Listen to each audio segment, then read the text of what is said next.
جب میں نے پہلی بار رخ زیبا دیکھا، القیا فی قلبی الاسلام، آنکھیں دیدار کر رہی تھیں، دل اقرار کر رہا تھا۔ اب صحابہ کی بہت بڑی شان ہے، لیکن سرکار نے فرمایا تعجب تجھ پہ کیسا ہے، مجھے دیکھ کے تم نے رب کو مانا، تم نے مجھے دیکھ کے رب کو مانا۔ فرمایا کمال یہ ہے کہ جنہیں تعجب کی بنیاد پر کہ مجھے دیکھے بغیر بعد میں پیدا ہونے والے، جب ان کے پاس قرآن پہنچے گا وہ نخرہ نہیں کریں گے کہ جبریل اب پڑھیں، سرکار اب سنائیں تو پھر ہم مانتے ہیں۔ فرمایا جو ہی قرآن ان کے پاس جائے گا چوم کے سینے سے لگا لیں گے۔ اب دیکھو علم غیب اور اپنے سینوں کی شان۔ اس بھرے مجمع میں کوئی ایک شخص بھی ایسا نہیں ہے کہ جس کے گھر میں قرآن پڑا ہے اور اس کو کبھی شک گزرا ہو کہ اردو بازار لاہور کا چھپا ہوا ہے، پتہ نہیں یہ وہی ہے جو ہمارے نبی علیہ السلام پہ اترا تھا یا کوئی اور چھاپ کے کسی نے رکھ دیا، کیونکہ جو جن پر اترا تھا نا وہ دیکھے ہیں، جن کے سامنے اترا تھا وہ بھی نہیں دیکھے۔ آج تک کسی کو شک نہیں گزرا، تمہیں یہ خیال ہی نہیں آیا ہوگا اس بات کا کہ ہم کوئی تصدیق تو کر لیں، کسی سے پوچھ تو لیں کیا یہ وہی ہے۔ ہر ایک شخص کے دل میں 100% سے بڑھ کے یقین ہے۔ یہ کھیتوں میں ہل چلانے والے کاشتکار، آج تک کسی کو یہ خیال نہیں آیا ہوگا کہ ہم کسی کے پاس جا کے گواہی تو لیں کہ یہ وہی قرآن ہے جو ہمارے نبی علیہ السلام پہ 14 صدیوں پہلے اترا تھا۔ جب یہ خیال نہیں آیا تو پھر ماننا پڑے گا۔ سرکار نے ہر سینے کے دیکھ کے فرمایا تھا، صحابہ تعجب ہے، بعد میں پیدا ہوں گے، قرآن جائے گا نخرہ نہیں کریں گے، چوم کے سینے سے لگا لیں گے۔ یہ ایک چلتی پھرتی حقیقت ہے، اپنے دل سے پوچھ کے تم ہر بندہ گواہی دے سکتا ہے۔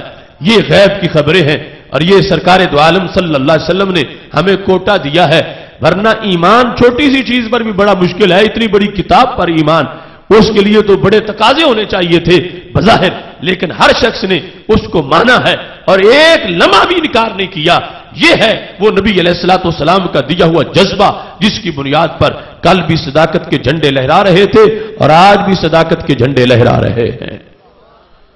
دوسری طرف عقیدہ توحید کی لذت یہ دیکھو، حضرت موسیٰ علیہ السلام کی قوم جب ان کو چھڑا کے موسیٰ علیہ السلام فرعون کی غلامی سے رات کو لے کر نکلے، فرعون نے اپنی فوج پیچھے لگا دی۔ فلما ترى الجمعان قال اصحاب موسیٰ انا لمدرکون، صبح کا وقت ہوا تو سامنے سمندر تھا، پیچھے فرعون کی فوج تھی۔ اصحاب موسیٰ علیہ السلام نے دیکھا، کہنے لگے اب تو ہم پکڑے گئے، چھلانگ لگائیں گے سمندر میں ڈوب جائیں گے، مر جائیں گے، اور اگر کھڑے رہیں گے تو فوج پکڑ لے گی، اب تو پکڑے گئے۔ تو موسیٰ علیہ السلام نے فرمایا کلا، گھبرانے کی کوئی بات نہیں، ان معی ربی سیہدین، میرے ساتھ میرا رب ہے وہ رستہ بنا دے گا۔ قرآن مجید میں ہے رستہ بن گیا، سارے پار گزر گئے۔ اب پار گزرے تو ان کا گزر ایک قوم سے ہوا، اتو علی قوم یعکفون علی اصنام لہم، قرآن کہتا ہے ان کا گزر قوم کے پاس سے ہوا جو بتوں کی پوجا کر رہے تھے۔ یہ لوگ جن کو رب نے موت کے منہ سے نکالا تھا، ان کے پیغمبر ان کے ساتھ تھے، کوئی 14 صدیوں کا زمانہ نہیں گزرا تھا، 14 دن بھی نہیں گزرے تھے، ان کا تو حق بنتا تھا ان کی بوٹیاں بھی کر دی جاتی، ہر بوٹی سے اللہ اللہ کی آواز آتی رہتی، مگر عقیدہ ایسا کھوکھلا نکلا، لوگوں کو بت پرستی کرتے جب دیکھا، قالو، کہنے لگے یا موسیٰ اجعل لنا الہا کما لہم آلہہ، موسیٰ ہمیں بھی کوئی ایسا رب دے دے جیسے انہوں نے بنائے ہوئے۔ اتنا بھدا عقیدہ، اتنا کچا عقیدہ، جس رب نے موت کے منہ سے نکالا، جس رب کے نبی ان کے پاس بیٹھے ہوئے ہیں، اس رب سے شرک کی نبی سے اجازتیں مانگنے لگے، ہمیں بھی کوئی ایسا رب دے دے، ایسا بت، ہم اس کی پوجا کرتے رہے۔ یہ کوئی قصہ کہانی نہیں، یہ رب کا قرآن ہے۔ ایک طرف قرآن دیکھو اور دوسری طرف اپنے سینے میں ایمان دیکھو۔ 14 صدیاں گزر گئیں، فاران کی چوٹی پر سید عالم نور مجسم شفیع معظم صلی اللہ علیہ وسلم نے جو اذان توحید پڑھی تھی، اس کا اثر آج بھی اتنا ہے۔ اس بڑے مجمع میں جو سب سے ان پڑھ ہو، اگر کوئی باطل پرست اسے کہے کہ چل میں تجھے سونے میں تولتا ہوں، صرف ایک بار بت کو سجدہ کر دے، سب سے جاہل بھی کہے گا میں سونا تیرے منہ پہ مارتا ہوں، میں بت کو سجدہ نہیں کروں گا۔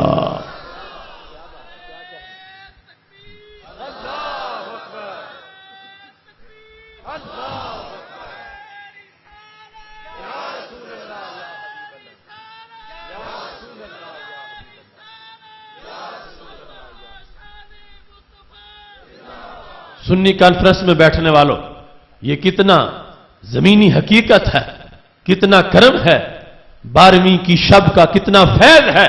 بلا وجہ لوگ کہتے ہیں یوم حزن منایا جائے، یوم وفات منایا جائے۔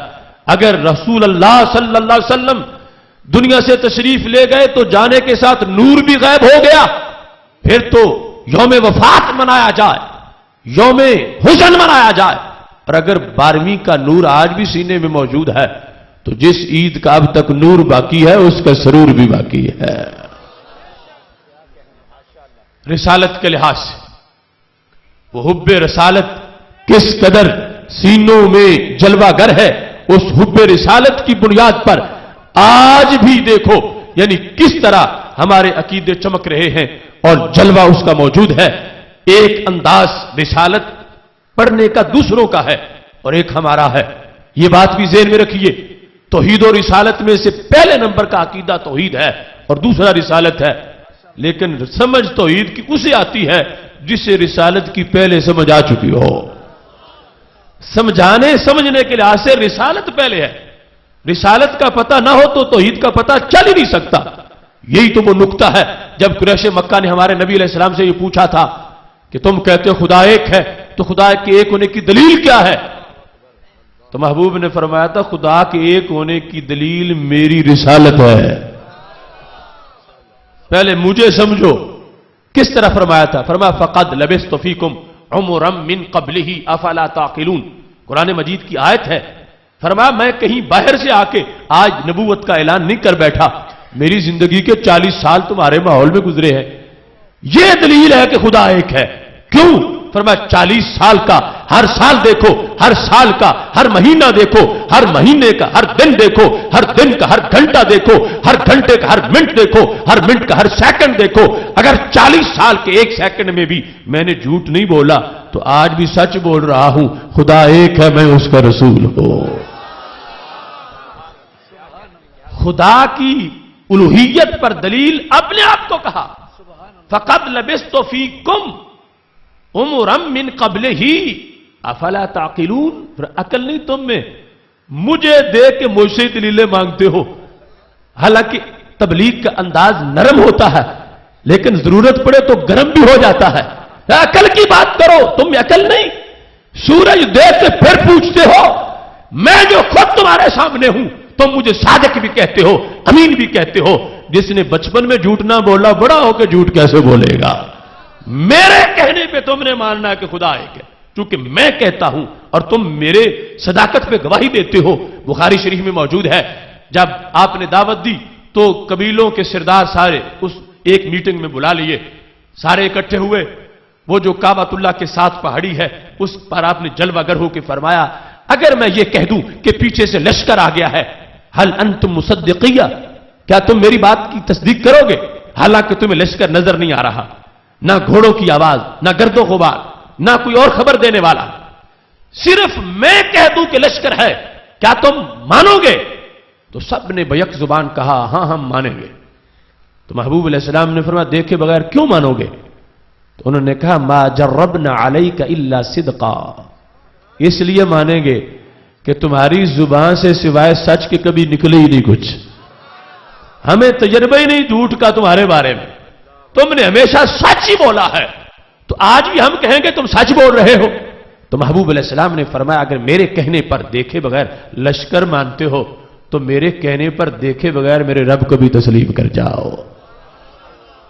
اس واسطے جن کو رسالت کا قرب میسر تھا کہ یہ جھوٹ نہیں بولتے، انہیں پتا چل گیا کہ پھر اللہ بھی ایک ہے، اور یہی سبب تھا کہ رب ذوالجلال نے بیان توحید خالص سورہ اخلاص میں اپنی توحید سے پہلے رسالت کا ذکر کیا۔ فرمایا قل هو اللہ احد، محبوب آپ فرماؤ وہ اللہ ہے، وہ ایک ہے۔